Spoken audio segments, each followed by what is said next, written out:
بسم اللہ الرحمن الرحیم۔ السلام علیکم۔ پروگرام الکلام کے ساتھ آپ کا میزبان محمد شعیب رضا حاضر خدمت ہے۔ ناظرین کرام، پروگرام کے پہلے حصہ میں ہم قرآن کریم کی کچھ آیات کو سمجھنے کی کوشش کریں گے اور دوسرے حصہ میں اپنے عہد کے نمائندہ سیاسی، سماجی، مذہبی موضوعات پہ پیدا ہونے والے سوالات کے جوابات ایک نئے نقطہ نظر سے جاننے کی کوشش کریں گے۔ حسب سابق ہمارے ساتھ شریک گفتگو ہیں جناب محمد امانت رسول صاحب۔ امانت صاحب بہت شکریہ آپ کے وقت کا۔ میری معاونت کے لیے موجود ہیں جناب شارق رسول۔ شارق بہت شکریہ آپ کے وقت کا۔ ناظرین کرام، آپ کی سکرین پہ ہمارا واٹس ایپ نمبر آ رہا ہوگا، آپ اپنے سوالات اس واٹس ایپ نمبر پر بھیج سکتے ہیں، ہم انشاءاللہ آپ کے سوالات کو ضرور ایڈریس کریں گے۔ امانت صاحب، ہم جو گزشتہ پروگرام تھا اس میں ہم گفتگو کر رہے تھے سورہ طٰہٰ، اور سورہ طٰہٰ کی کچھ ابتدائی آیات ہم نے اس کا مفہوم سمجھا تھا۔ آج آپ بتائیے گا کہ کس آیت سے ہم نے شروع کرنا ہے پلیز؟ جی، بسم اللہ الرحمن الرحیم۔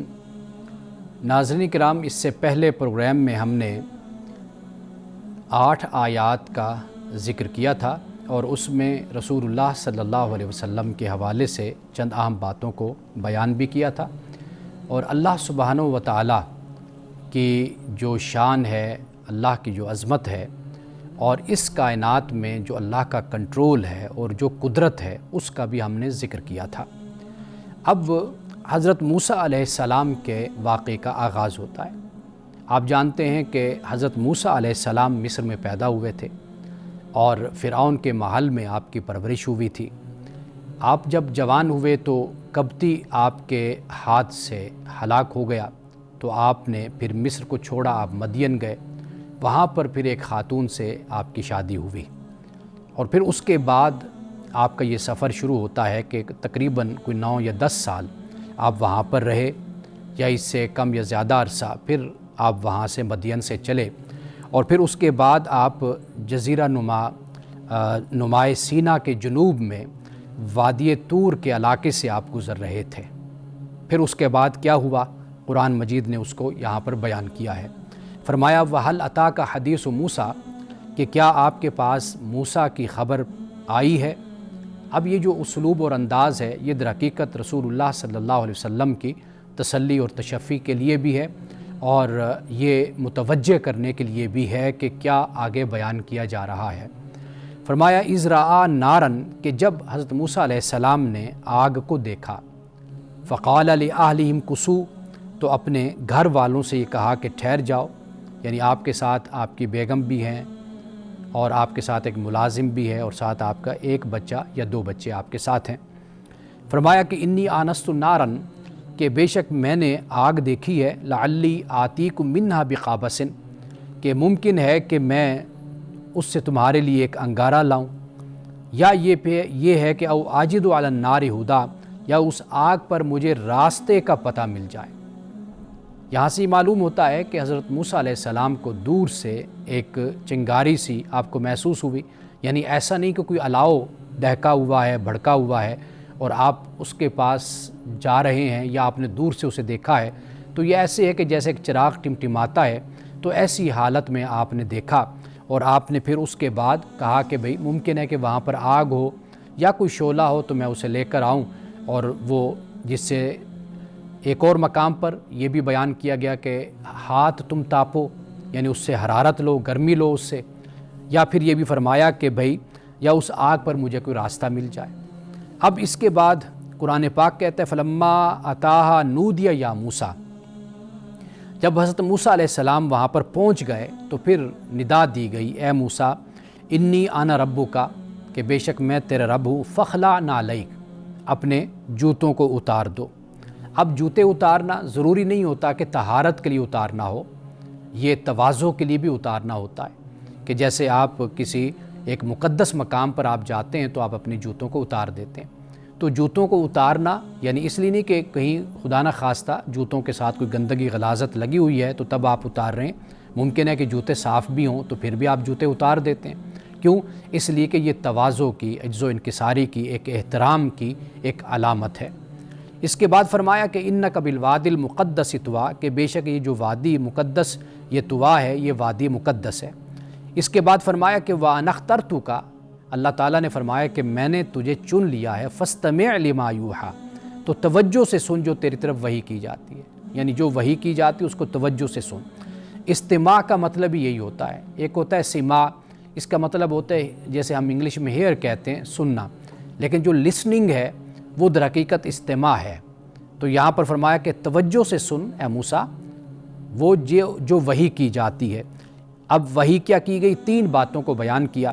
فرمایا اننی ان اللہ لا الہ الا انا، کہ بے شک میں اللہ، نہیں معبود میرے سوا، یعنی اس کائنات میں دنیا میں کوئی بھی معبود نہیں ہے سوائے میرے. ایک یہ بات بیان کر دی. دوسری فرمایا فاعبدنی، میری عبادت کر، واقم الصلاۃ لذکری، اور نماز قائم کر میرے ذکر کے لیے. یعنی پہلی تعلیم ہے توحید کی اور دوسری تعلیم ہے عبادت کی. یعنی عبادت سے مراد یہ ہے کہ اللہ تعالیٰ کی بندگی اور اس کی اطاعت میں انسان اپنی ساری زندگی گزارے، اور اس کا اظہار کہاں ہوتا ہے، کب ہوتا ہے؟ وہ نماز سے ہوتا ہے. یعنی جب ایک مومن اللہ کی بارگاہ میں اپنے سر کو جھکاتا ہے، نماز پڑھتا ہے، تو وہ در حقیقت اسی بات کا اظہار کرتا ہے کہ اللہ میں تیرا بندہ ہوں، تیری بارگاہ میں حاضر ہو گیا ہوں. اب یہاں پر اقیم الصلاۃ فرمایا نماز قائم کرو. نماز پڑھنے کا نہیں فرمایا حضرت موسیٰ علیہ السلام سے، فرمایا نماز قائم کرو. یعنی نماز قائم کرنے سے مراد یہ ہے کہ نماز کی شرائط کو، حدود کو اور نماز کے تقاضوں کو پورا کرنا، اس کے جو بھی ایٹیکیٹس ہیں ان کو، آداب کو پورا کرنا، یہ در حقیقت نماز کو قائم کرنا ہوتا ہے. تو انبیاء علیہ السلام کو اللہ تعالیٰ نے اسی بات کی تعلیم دی کہ وہ نماز کو قائم کریں. انبیاء کی امتوں کو بھی اسی بات کی تعلیم دی کہ وہ نماز کو قائم کریں. اور انبیاء علیہ السلام نے اپنی اولاد کو، اپنے اہل کو، اپنے خاندان کو نماز کی تلقین بھی فرمائی. وَكَانَ يَأْمُرُ أَهْلَهُ بِالصَّلَاةِ وَالزَّكَاةِ. حضرت اسماعیل علیہ السلام اپنی اہل کو، اپنے خاندان کو نماز اور زکوٰۃ کی تلقین فرمایا کرتے تھے. تو لہٰذا نماز قائم کرنا یہ تب ہوتا ہے کہ جب انسان نماز کی شرائط اور آداب کو بجا لاتا ہے. اس کی ایک مثال میں آپ کے سامنے رکھوں گا. قرآن پاک کہتا ہے اِنَّ الصَّلَاةَ تَنْہَىٰ عَنِ الْفَحْشَاءِ وَالْمُنکَرِ، بے شک نماز بے حیائی اور برے کاموں سے روکتی ہے.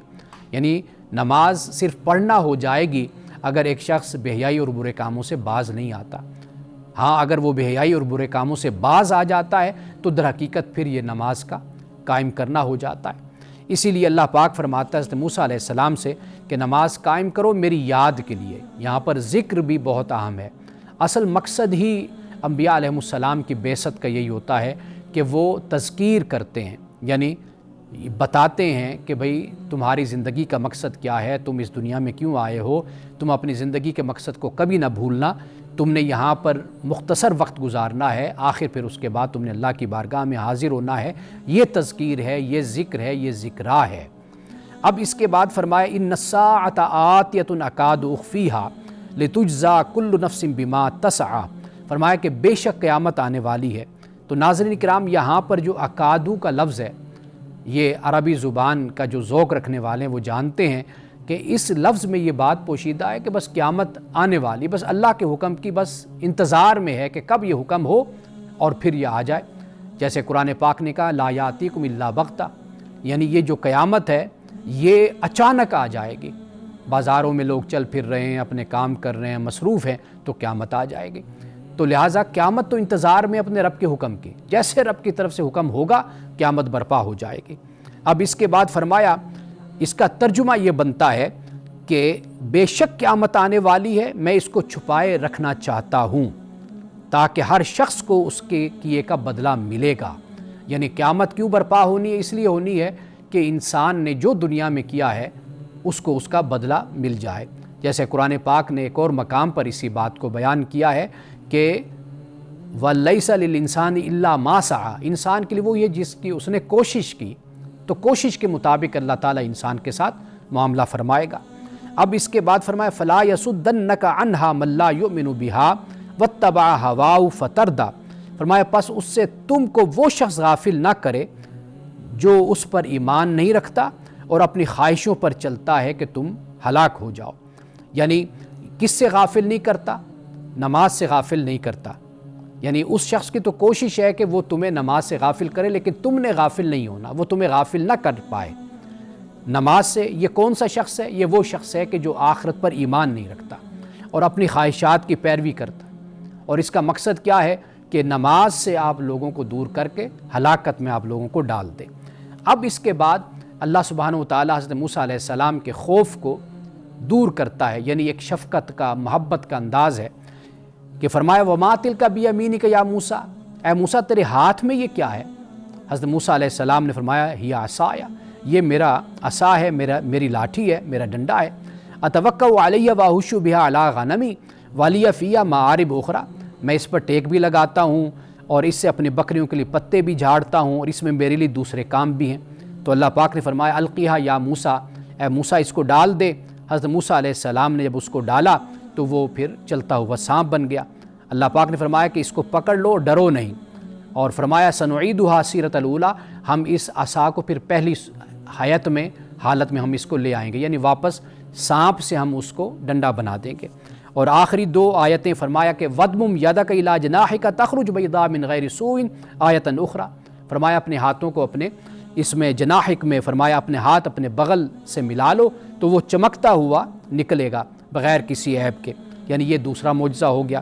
پھر فرمایا لِنُرِيَكَ مِنْ آيَاتِنَا الْكُبْرىٰ، تاکہ ہم اپنی بڑی نشانیوں میں سے بعض نشانیاں تمہیں دکھائیں۔ اب آخر میں فرمایا جب معجزے بھی عطا کر دیے، حضرت موسیٰ علیہ السلام سے گفتگو اور کلام بھی فرمایا، آخر میں فرمایا کہ اذهب الى فرعون انه طغى، اے موسیٰ فرعون کی طرف جاؤ، کیوں؟ اس لیے کہ اس نے سرکشی اختیار کر لی ہے، یعنی وہ طاغوت بن گیا ہے، اب تم اس کی طرف جاؤ۔ یعنی حضرت موسیٰ علیہ السلام کو اللہ نے نبوت اور رسالت کا منصب عطا کیا، اور اس منصب کا تقاضا کیا ہے؟ وہ تقاضا یہ ہے کہ فرعون اور فرعون والوں کو جا کر اسلام کی اور دین کی دعوت دو۔ ناظرین کرام، یہاں وقت ہوا چاہتا ہے ایک بریک کا، ہمارے ساتھ رہیے گا۔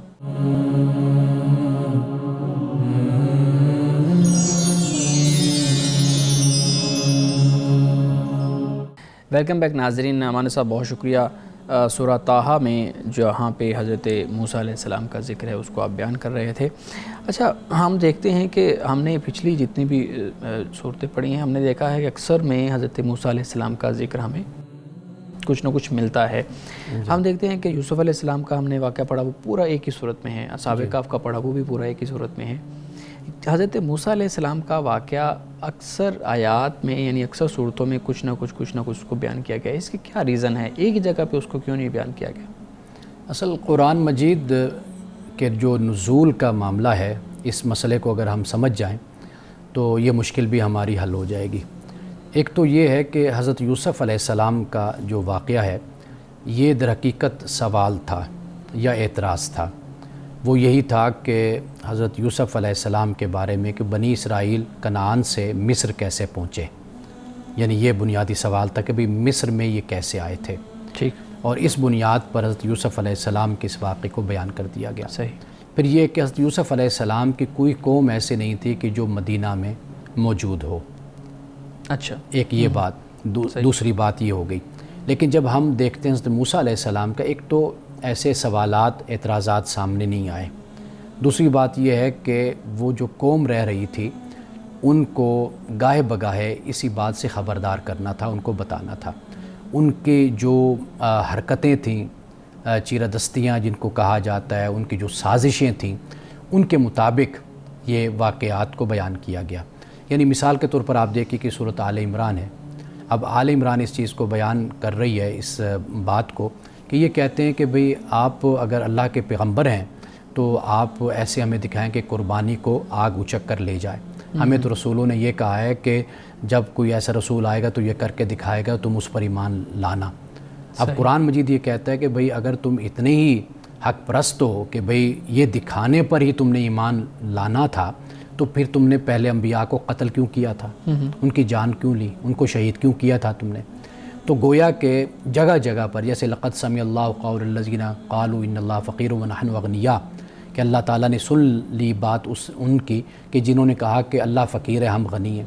اب وہ قدم قدم پر اس قوم سے واسطہ پڑ رہا تھا نا، یہود سے یا نصارہ سے، تو اس کے مطابق پھر اللہ کی طرف سے وحی بھی نازل ہوتی رہتی تھی۔ تو لہٰذا ایک تو نزول کا یہ ایک پس منظر ہے جو ہمارے ذہن میں رہنا چاہیے۔ دوسرا ہے آفاقی۔ آفاقی یہ ہے کہ وہ قیامت تک کے لیے پھر ہمارے لیے مفید ہے، جیسے اخلاقیات کے بارے میں احکام ہمیں دیے گئے ہیں، معاشرت، سیاست اور ہماری اجتماعیت، انفرادیت، اس حوالے سے اس کا ذکر آتا ہے، اس کا ذکر پھر آتا ہے۔ تو یہ اس میں ایک وجہ اور سبب ہے، حکمت ہے کہ جو ہمیں سمجھ آتی ہے۔ بالکل صحیح ہے۔ اچھا مولانا صاحب، ہم دیکھتے ہیں کہ آج بھی ہمارے یہاں کچھ کتب ہمارے سامنے ایسی آتی ہیں کہ یہ خاص اس نام لیا جاتا ہے، اس کا معجزہ ہے۔ اسی طریقے سے کوئی بچے جو زلزلے میں، سیلاب میں نقصان سے بچ گئے، یا کسی کا گھر بچ گیا، یا کسی کے گھر میں آگ لگی تھی لیکن نقصان نہیں ہوا، تو ہم اس کو معجزاتی طور پہ اس کا لفظ استعمال کر کے اس کو معجزہ کے طور پہ بیان کر دیتے ہیں۔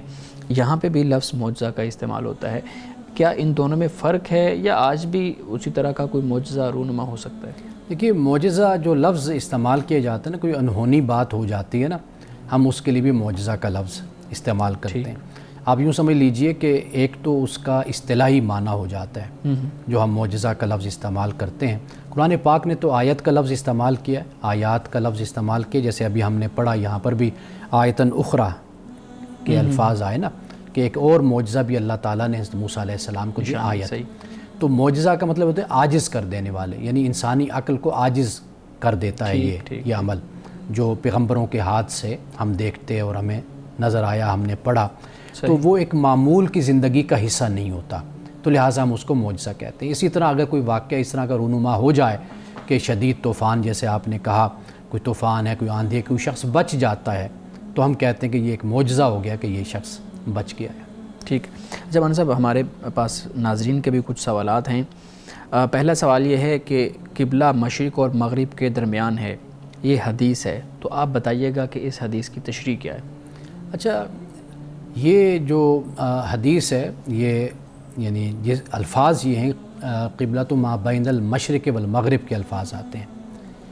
یعنی اس سے جو بات ہمیں سمجھنی چاہیے وہ یہ ہے کہ مثال کے طور پر مدینہ کے جو لوگ ہیں انہیں غالباً شمال کی طرف وہ بنتے ہیں، جو یمن کے ہیں وہ جنوب کی طرف ان کی وہ سمت بنتی ہے۔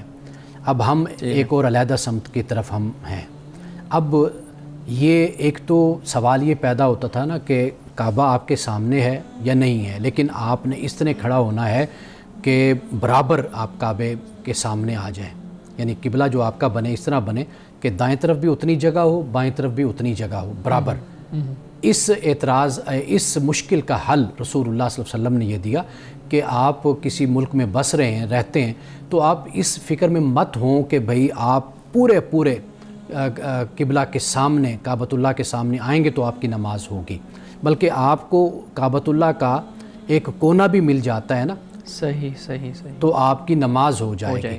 تو یہ جو ما کا لفظ ہے نا، جو بھی بین المشرق والمغرب، کہ جو قبلہ، جو بھی اس کا قبلے کا جو حصہ بھی آپ کو مشرق اور مغرب کے درمیان مل جاتا ہے، تو فرمایا کہ تمہاری نماز ہو جائے گی، ہو جاتی ہے۔ بالکل ٹھیک ہے۔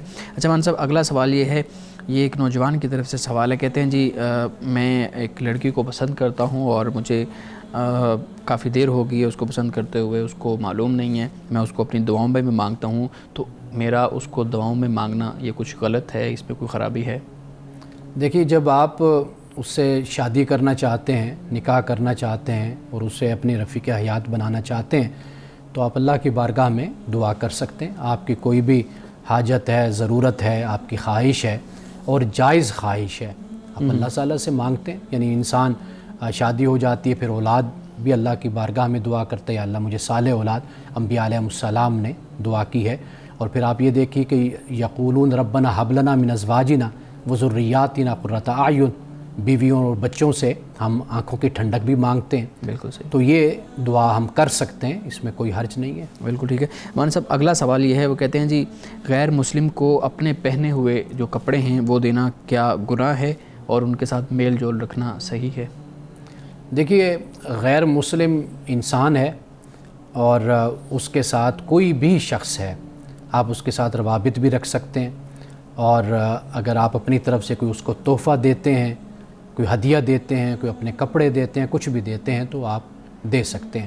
اصل جو معاملہ ہمیں سمجھنا چاہیے وہ یہ ہے کہ آپ اپنے دین پر کمپرومائز نہیں کریں گے، اخلاقیات پر کمپرومائز نہیں کریں گے۔ مثال کے طور پر آپ کا کسی سے تعلق ہے، وہ کہتا ہے کہ بھئی ہم کوئی ایسا کام کرتے ہیں جو خلاف دین ہے، تو آپ مسلمان ہیں تو آپ وہ نہ کریں۔ اسی طرح مثال کے طور پر وہ یہ کہتا ہے کہ کوئی غیر اخلاقی کام ہے تو آپ وہ نہیں کریں گے۔ یہ غیر مسلم کی بات چھوڑ دیجئے، اپنا بھی مسلمان بھائی آپ کو اگر کسی ایسے فعل کی طرف راغب کرتا ہے کہ جو خلاف دین ہے، خلاف اخلاق ہے، آپ کو وہ بھی نہیں کرنا چاہیے۔ وہ جو ایک کامن گراؤنڈ ہوتا ہے اس پر آپ غیر مسلم، مسلمان کوئی بھی ہو، اس کے ساتھ آپ چل سکتے ہیں۔ بالکل صحیح ہے۔ ناظرین کرام، یہاں وقت ہوا چاہتا ہے ایک بریک کا، ہمارے ساتھ رہیے گا۔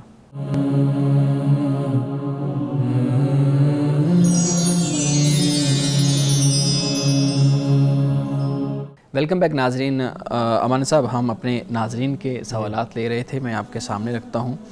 ایک سوال ہمارے سامنے آیا ہے، کہتے ہیں جی میں ایک لڑکا 12 سال سے، یعنی وہ اپنی بات کر رہے ہیں کہ 12 سال سے ایک لڑکی کو پسند کرتا ہوں، لڑکی بھی رضامند ہے، اب گھر والے نہیں مان رہے، تو آپ اپنے پروگرام کے تھرو گھر والوں کو سمجھائیے گا۔ بات اصل یہ ہے کہ لڑکا بھی اگر راضی ہے اور لڑکی بھی، دونوں، تو واضح بات ہے زندگی ان دونوں نے گزارنی ہے۔ تو والدین کو، بڑوں کو یہ بات سمجھنی چاہیے۔ یعنی مثال کے طور پر اگر 12 سال گزر گئے ہیں تو اس کا مطلب یہ ہے کہ وہ اس معاملے میں سنجیدہ ہیں کہ واقعی وہ اکٹھے زندگی گزارنا چاہتے ہیں اور شادی کرنا چاہتے ہیں۔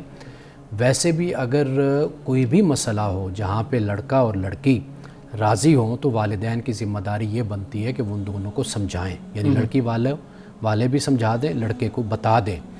یعنی وہ جو ایک خاندان کا اپنا ایک جسے کہتے ہیں رکھ رکھاؤ ہوتا ہے، مینرز ہوتے ہیں، معاملات زندگی ہوتے ہیں، تو اگر والدین مثال کے طور پر لڑکی والوں کے ہاں جاتے ہیں یا لڑکی والے لڑکے کے ہاں آتے ہیں، ان کو کوئی چیز نامناسب لگتی ہے، بہتر نہیں لگتے اخلاق کے حوالے سے، معاملات کے حوالے سے، وہ بے شک جا کر اپنے لڑکے کو یا لڑکی کو بتائیں کہ بھئی یہ صورتحال ہے ان کی، ٹھیک، سمجھائیں۔ صحیح۔ اس کے باوجود اگر وہ اپنی ضد پر قائم رہتے ہیں تو میرا خیال ہے کہ پھر والدین کو کبھی بھی اس معاملے میں رکاوٹ نہیں کھڑی کرنی چاہیے۔ وہ جانے، پھر ان کا کام جانے، انہوں نے زندگی گزارنی۔ اچھا، اسی سوال کا اگلا حصہ بھی ہے، وہ کہتے ہیں کہ اگر وہ والدین پھر نہیں مانتے تو میں اس لڑکی کے لیے پھر گوارا رہ سکتا ہوں، اس میں کوئی گناہ تو نہیں ہے؟ اب یہ بڑی عجیب سی بات ہے کہ آپ اگر گناہ سے بچ سکتے ہیں، اپنے آپ کو بچا سکتے ہیں، تو آپ اپنے آپ کو ساری زندگی آپ اس طرح گزاریں۔ لیکن یہ بات ذہن میں رکھنی چاہیے کہ انسان اتنا بڑا فیصلہ اگر کرتا ہے نا تو اس کے لیے پھر کوئی زندگی کا بڑا مقصد پیش نظر ہونا چاہیے۔ بہت سے ہمارے علماء ہیں، ہمارے اسکالرز ہیں، سیاستدان ہیں، ہمارے بڑے بڑے لوگ گزرے ہیں تاریخ میں کہ جنہوں نے شادی نہیں کی، پھر انہوں نے کام کیا، دین کا کام کیا، تحقیق کا کام کیا، تصانیف کی۔ مثال کے طور پر قائد اعظم محمد علی جناح رحمۃ اللہ علیہ، آپ ان کی زندگی دیکھ لیں کہ ایک دفعہ شادی ہوئی، اس کے بعد پھر ساری زندگی ایسے گزری۔ آپ اور نہیں تو حضرت سید علی حجویری رحمۃ اللہ تعالیٰ علیہ کو دیکھ لیں، آپ امام بخاری کو دیکھ لیں، آپ کو ایسے بہت سے کردار تاریخ میں، شخصیات ملیں گے کہ جنہوں نے نہیں شادی کی، اگر کی تو پھر اس کے بعد طلاق ہو گئی یا وہ وفات پا گئیں تو پھر اس کے بعد انہوں نے نہیں کی۔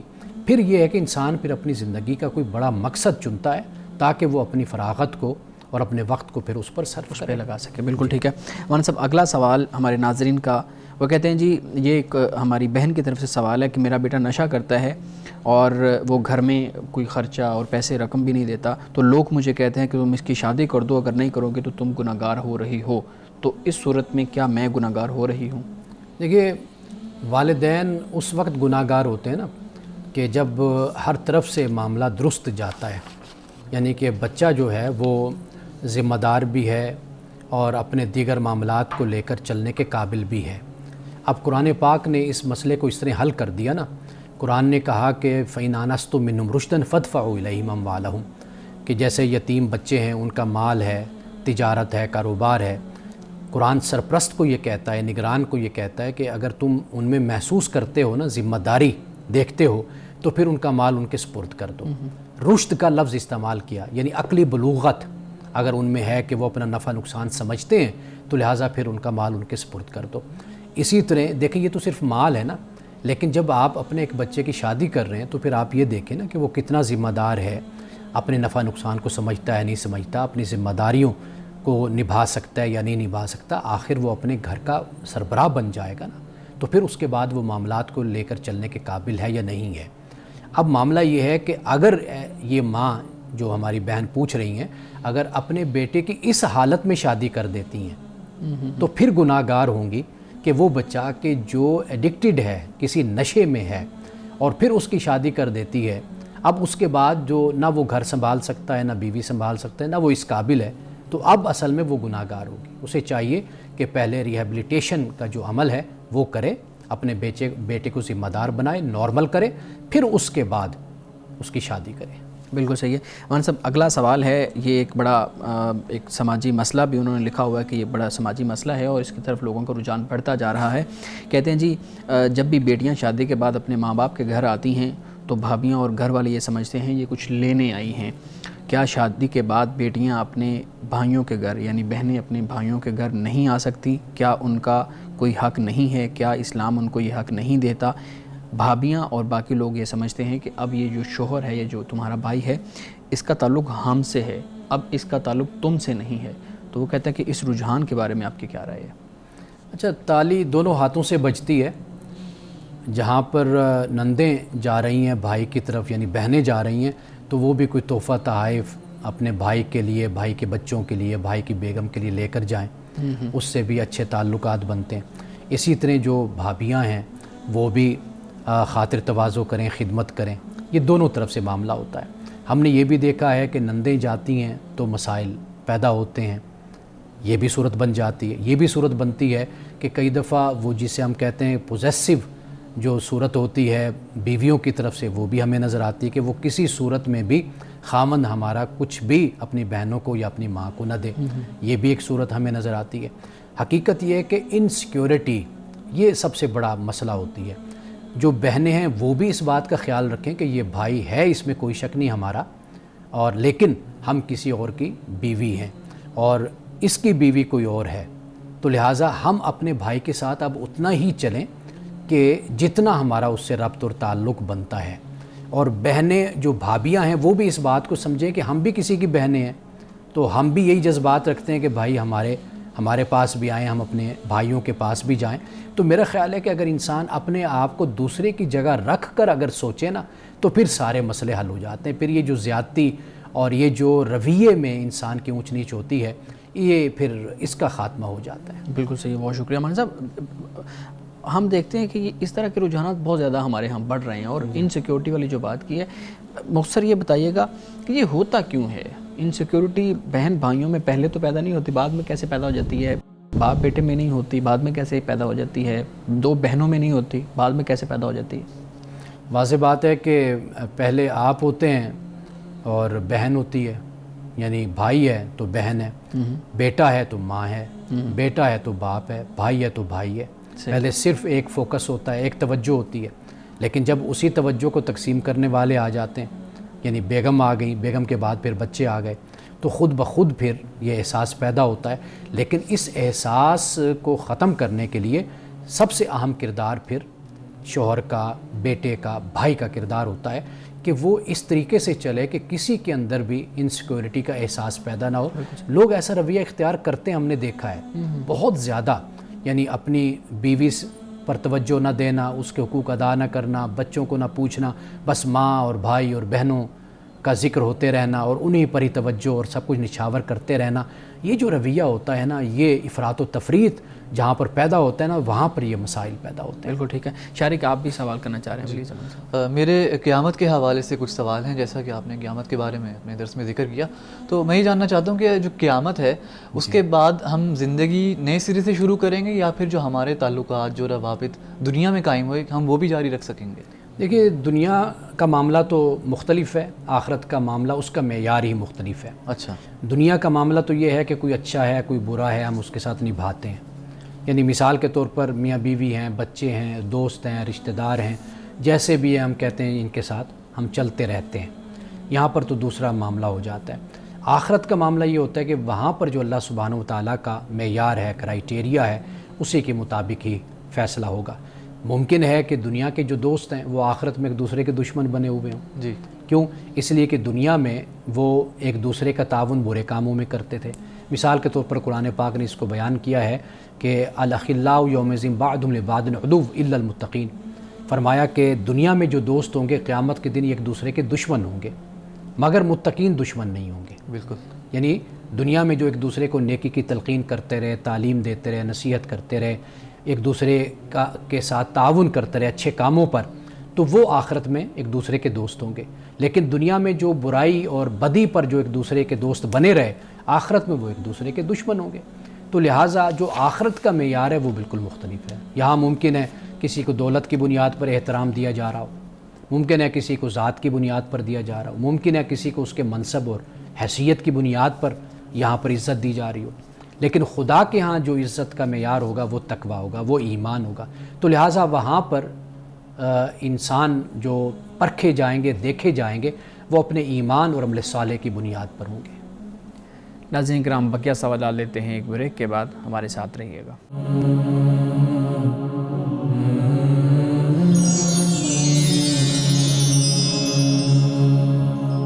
پروگرام میں ایک دفعہ پھر خوش آمدید. جی شارق پلیز. جی, قیامت کی جس طرح سے منظر کشی کی جاتی ہے, جس طرح ہمیں قیامت کا منظر پیش کیا جاتا ہے کہ دنیا تباہ و برباد ہوگی, تو ایک سوال نیچرلی ذہن میں آتا ہے کہ ان لوگوں کا کیا قصور ہے جو لوگ قیامت کو دیکھیں گے؟ اگر وہ گناہ گار نہیں ہیں, وہ اللہ تعالیٰ کے بتائے ہوئے راستے پر گامزن ہیں, تو پھر ان کی کیا غلطی؟ اچھا, ایک بات تو یہ ہے کہ قرآن مجید نے اس ہولناکی کو اور اس تباہی کو, بربادی کو آپ کہہ لیجئے, وہ بیان کیا ہے. ایک تو ہمیں اس بارے میں خبردار کر دیا ہے کہ وہ ایک بہت بڑا دن آنے والا ہے. یعنی تم اپنی زندگی اس طرح گزارو کہ جو اللہ نے حکم دیا وہ تمہارے پیش نظر رہے اور اس کے مطابق تم اپنے آپ کو اس دنیا میں رکھو. اب وہ جو ہولناکی کو بیان کیا گیا ہے وہ سب دیکھیں گے, اس میں کوئی شک نہیں, جیسے قرآن پاک نے اس کو بیان کیا. لیکن قرآن یہ بھی بیان کرتا ہے کہ جو اللہ کے نیک بندے ہوں گے وہ پھر اس کے بعد ایک آسانی میں آ جائیں گے, سکون میں آ جائیں گے. اسے بھی قرآن پاک نے ایک مقام پر ڈسکس کیا ہے. اچھا, یعنی آغاز تو اس طرح کا ہے کہ یک دم جیسے قیامت آئی اور سب لوگ ہلاک ہو گئے, لیکن پھر جب اٹھایا جائے گا, اب اس کیفیت میں جو خوف کی کیفیت ہوگی, دہشت کی کیفیت ہوگی, ایک قوم تو اس میں مبتلا رہے گی. اچھا, جو کفار ہیں, نافرمان ہیں.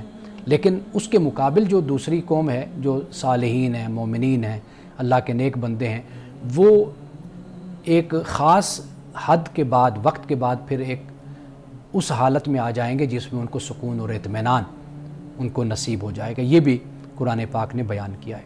تو لہٰذا قیامت کا آنا یہ سب کے لیے ہے اور سب کو خبردار کر دیا گیا. لیکن اس کے بعد کی پھر کیفیت ہے وہ پھر بدل جائے گی. یعنی نہ ماننے والوں کی کیفیت دوسری ہوگی اور ماننے والوں کی پھر کیفیت دوسری ہوگی. میں ایک سائنسدان کو سن رہا تھا جو بتا رہے تھے کہ جو دنیا ہے یہ فزیکل لا ہے, کہ فزکس کا لا ہے کہ دنیا جو ہے اس کا اختتام ہونا ہے. اب وہ بتا رہے تھے کہ دنیا کا اختتام سورج کی وجہ سے ہوگا, کہ جو سورج ہوگی وہ دنیا کو ختم کر دے گی. تو میں یہ سوچ رہا تھا کیا اس کو اس طرح سے سمجھا جا سکتا ہے کہ جو قیامت کا منظر ہے وہ بھی اس کے ساتھ اس کی تشبیہ اگر کی جا سکے, آپ کے خیال میں درست ہے؟ جی بالکل. آپ دیکھیے کہ قرآن پاک نے سورج کے بارے میں بیان کیا کہ اس کی روشنی ماند پڑ جائے گی. جی, اور اسی طرح ستارے جو ان سے ہیں وہ بکھر جائیں گے, یہ بھی قرآن پاک نے بیان کیا. جی, سمندر ابل پڑیں گے, قبریں پھٹ جائیں گی. یہ قرآن مجید نے مختلف مقامات پر جو قیامت کی ہولناکیاں ہیں, جو منظر کشی ہے, وہ قرآن پاک نے کی ہے. اور یہ حقیقت ہے کہ کائنات اپنے اختتام کی طرف بڑھ رہی ہے. جی, سائنٹسٹ اس بات کی تصدیق کرتے ہیں کہ کائنات اپنے اختتام کی طرف آہستہ آہستہ, واضح بات ہے اس کائنات میں انرجی ہے تو وہ استعمال ہو رہی ہے اور آہستہ آہستہ فنا کی طرف سفر جاری ہے. اور وہ جو فنا کی طرف سائنٹسٹ کہتے ہیں وہی در حقیقت یہ وہ سفر ہے کہ جس پر اللہ سبحانہ وتعالیٰ جانتا ہے, زیادہ علم, یعنی اللہ ہی قیامت سے واقف ہے, اس کے وقت سے بھی, اور کب آنی ہے قیامت وہ اللہ کے علم میں ہے. لیکن یہ واقعی حقیقت ہے کہ اسی طرح ہی کائنات اپنے اختتام کی طرف بڑھے گی. اچھا, آپ نے اپنے درس میں نماز کا ذکر کیا کہ قرآن میں ذکر ہے کہ نماز قائم کرو, اور میرا اسی حوالے سے سوال ہے کہ نماز قائم کرنے کا تو ذکر ہے لیکن نماز کو پڑھنے کا طریقہ وہ نہیں بتایا گیا قرآن مجید میں. تو جو نماز کو پڑھنے کا طریقہ ہے وہ ہمیں کہاں سے معلوم ہوتا ہے؟ یہ بہت اچھا, بڑا بنیادی آپ کا سوال ہے کہ دو چیزیں ہیں, ایک قرآن ہے اور ایک سنت ہے. جی, یعنی یہ دونوں دین ہیں. ٹھیک ہے. یعنی یہ جو کہا جاتا ہے نا قرآن میں سب کچھ ہمیں تلاش کر کے دکھاؤ, قرآن میں یہ ہے یا نہیں ہے, اگر ہے تو مان لیں گے, نہیں ہے تو ہم نہیں مانیں گے. تو یہ جو سوال ہے اور یہ اس کا جو جواب مانگنا ہے یہ بنیادی طور پر غلط ہے۔ اچھا، دین قرآن بھی ہمیں بتاتا ہے اور رسول اللہ صلی اللہ علیہ وسلم کی ذات اقدس اور پھر پہلے انبیاء، ٹھیک ہے، ہمیں یہ معلوم ہوتا ہے کہ قرآن مجید اللہ کی کتاب، پھر اس کے ساتھ عملی طور پر جو ہمیں دین دیا گیا وہ سنت ہے۔ یعنی آپ دیکھیے کہ قرآن مجید نے نماز کا ذکر کیا، جی، اب وہ نماز ہمیں کہاں ملتی ہے؟ وہ رسول اللہ صلی اللہ علیہ وسلم کے عمل سے ہمیں ملتی ہے۔ اچھا، اور پھر یہ ہے کہ آپ نے اس کو رائج کر دیا صحابہ میں۔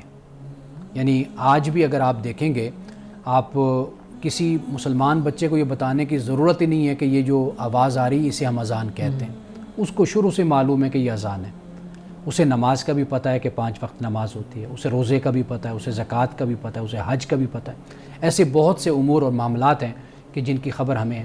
قرآن پاک نے اس کا صرف ذکر کیا، یعنی قرآن نے زکوٰۃ کا ذکر کر دیا۔ اب زکوٰۃ کیسے دینی چاہیے، کتنی دینی چاہیے، وہ ہمیں پھر سنت سے اس کا علم ہو جاتا ہے۔ تو قرآن مجید اگر ایک بات کو بیان کرتا ہے نا اور اس کی تفصیل نہیں دیتا تو وہ در حقیقت اس لیے نہیں تفصیل دے رہا کہ قرآن سے باہر پیغمبر کی زندگی میں، عمل میں اور مسلمانوں کے عمل میں وہ چیز رائج اور موجود اور مروج ہے، تو لہٰذا وہ بھی دین ہی ہے جو مسلمانوں کی زندگی میں نافذ ہوا۔ مسلمان اس کو آج 1500 سال سے لے کر اس کو اختیار کیے ہوئے ہیں۔ جی، دنیا کے کسی بھی کونے میں مسلمان ہوگا وہ نماز پڑھے گا، اسی طریقے سے ہی نماز پڑھے گا، یہی اسی انداز سے نماز پڑھے گا، 5 وقت نماز پڑھے گا۔ تو لہٰذا دین صرف یہ نہیں قرآن میں ہے، بلکہ قرآن میں جو بیان ہوا، جو اشارتاً بیان ہو گیا، اختصار کے ساتھ بیان ہوا، در حقیقت اس کی تفصیل پھر ہمیں سنت میں ملتی ہے۔ تو لہٰذا سنت بھی دین ہے۔ آپ نے ابھی کہا کہ قرآن مجید جو ہے اس کو یعنی کہ یہ کہنا کہ قرآن میں سب کچھ موجود ہے یہ درست نہیں ہے، لیکن قرآن میں ہی ایک آیت ہے جو یہ بیان فرماتی ہے کہ قرآن مجید ہی سورس آف ٹروتھ ہے اور آپ نے قرآن مجید سے ہی، اس کے علاوہ آپ نے کچھ بھی نہیں ماننا۔ ہاں، قرآن مجید میں رطب و یابس کے الفاظ آتے ہیں جی، کہ خشک تر سب کچھ قرآن میں موجود ہے۔ اس کا جو معنی سمجھا گیا وہ ہمارے ہاں درست نہیں سمجھا گیا۔ اچھا، اصل بات یہ ہے کہ جو قوم آپ کے سامنے موجود ہے، رسول اللہ صلی اللہ علیہ وسلم اس قوم سے خطاب کر رہے ہیں۔ اس قوم کو جو ضرورت تھی اس وقت، یعنی عقیدے کے حوالے سے، شرک کے حوالے سے ان کی مکمل رہنمائی کر دی گئی، عبادات کے حوالے سے، یعنی جو ان کے سوالات تھے، جو ان کے اعتراضات تھے، جو ان کے تقاضے تھے، جو ان کے چیلنجز تھے، ان کو قرآن پاک نے بیان کر دیا۔ تو اس طرف در حقیقت قرآن پاک نے اشارہ کیا ہے۔ اس سے مراد ہرگز یہ نہیں ہے کہ ہر چیز قرآن مجید میں ہے۔ جی، قرآن مجید میں یعنی انسانی زندگی کے لیے جو بنیادی جو حل ہونے چاہیے، جو بنیادی مسائل ہونے چاہیے، قرآن پاک نے ان کو بیان کر دیا، جو ہماری ضرورت کے لیے، قیامت تک کے لیے، انسانی معاشروں کے لیے، انسانی ذات کے لیے جن کی ضرورت ہے، وہ قرآن پاک نے ان کو بیان کر دیا ہے۔ وہاں سے آج کی حدیث مبارکہ بیان کیجیے گا۔ آج کی حدیث ہے، رسول اللہ صلی اللہ علیہ وسلم نے فرمایا، جس شخص کو یہ بات پسند ہو کہ اللہ تعالیٰ اسے قیامت کے دن غم سے اور گھٹن سے اس کو محفوظ رکھے، تو پھر اسے چاہیے کہ تنگ دست قرض دار کو مہلت دے یا قرض کا بوجھ اس کے اوپر سے اتار دے۔ قرآن مجید بھی اسی بات کی تعلیم دیتا ہے کہ وَإِنْ كَانَ ذُو عُسْرَةٍ فَنَظِرَةٌ إِلَىٰ مَيْسَرَةٍ وَأَن تَصَدَّقُوا خَيْرٌ لَكُمْ إِن كُنتُمْ تَعْلَمُونَ۔ فرمایا کہ اگر تنگ دست ہے، مقروض، تو پھر اس کو آسانی تک اس کو مہلت دو، لیکن فرمایا کہ اگر تم صدقہ کر دو، یعنی اس کو معاف کر دو، چھوڑ دو، تو یہ بہتر ہے تمہارے لیے۔ تو رسول اللہ یہی بات یہاں پر بیان فرما رہے ہیں کہ فرمایا کہ کوئی یہ چاہتا ہے کہ غم سے اور گھٹن سے قیامت کے دن بچ جائے، تو پھر اسے چاہیے کہ تنگ دست قرض دار کو مہلت دے یا قرض کا بوجھ اس کے اوپر سے اتار دے۔ ناظرین کرام، اس دعا کے ساتھ اپنے پروگرام کا اختتام کریں گے۔ اللہ رب العزت حسن کلام اور تاثیر کلام عطا فرمائے، ہماری زبان کی گروں کو کھول دے اور سننے والوں تک خیر کا پیغام پہنچے۔ اجازت دیجیے، خدا حافظ۔